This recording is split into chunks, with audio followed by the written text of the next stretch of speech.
I'm basically a prisoner of war here. I mean, everything that we have has been stolen from us in terms of the natural and human resources from Africa.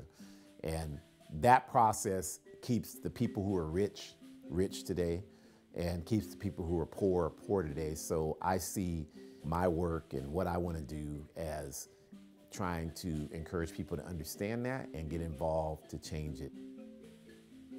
This is 523 Northeast Bryan and what they call Northeast Portland, which is supposed to be the historically African neighborhood, or what they say, African American, whatever that means. But that's what this neighborhood is. So, you know, it's a process that people call gentrification, I guess, where industry is created off of poaching people's houses is the term, stealing people's houses, and, you know, that being an acceptable business practice.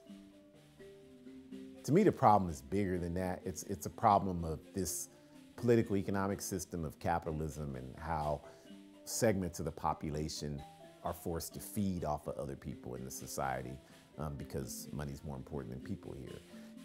And I'll just tell you real quick how they do it. Like in the case of this house, when they foreclosed on this house, the lot right next to it was vacant, and that was also owned by the family who owns this house. And they foreclosed on both this house and the property next door.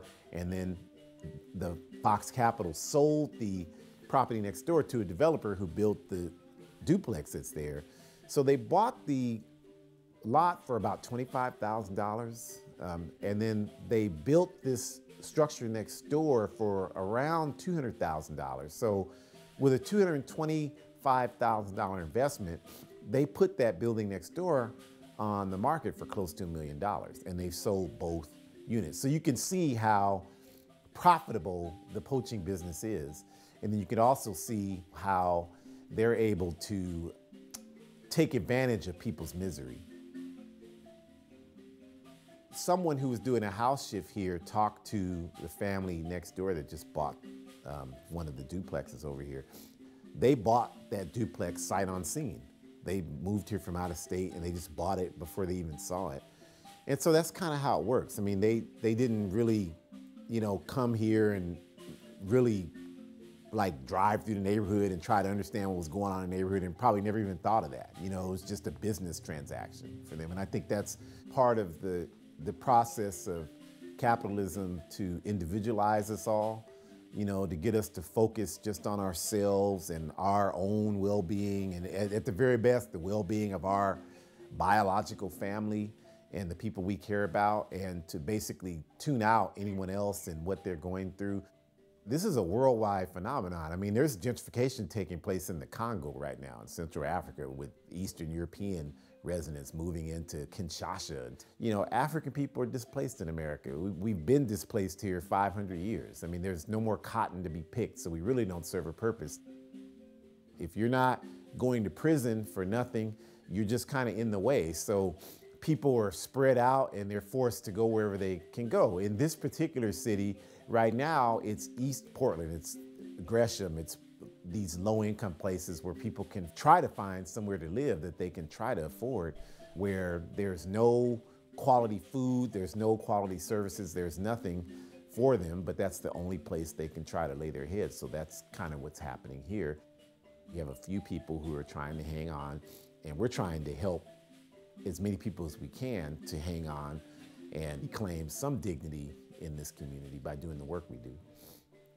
Is there still a strong Black community in these areas?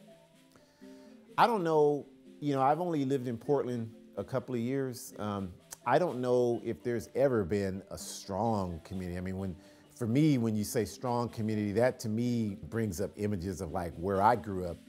Again, I'm from the Bay. I mean, I benefited from, you know, the Black Panther Party culture coming from there. All the other groups were very active there. You know, my mentors when I was a kid were Brothers in the Nation of Islam. You know, these are the people, this is how I was raised. What happens here is that people are willing to listen to African people, indigenous people, up to the point where they disagree. They don't want to hear it anymore. The white people, very rarely, even the most progressive, they don't have anything to say. When I start talking about I'm a prisoner of war here, I'm not an American. I'm an African in America. I don't care what happens to America. Most white people, I don't care how revolutionary it calls, they don't have too much to say about that. Like this housing, just give you a quick example, the housing justice thing, we're raising this point of paying banks. Why do we have to pay somebody to live somewhere? That's where people get silent. It's like, why? Why are you silent about that? For someone like me, that's a valid question. You know, Wells Fargo, Bank of America, they started by investing in selling people that look like me. We didn't get any of that money. We don't even want any of that money. That's blood money. But that's how they got to be where they are. So at the very least, I'm saying we don't need to pay them any more money. Like today with Obama, there's this post-race analysis going on, and you know, your life is about what decisions you make. And if you make the right decisions, you know, you'll have all these opportunities in life. But I know if you only give someone hot dogs and hamburgers, yeah, that's a choice, but it's not a very good choice.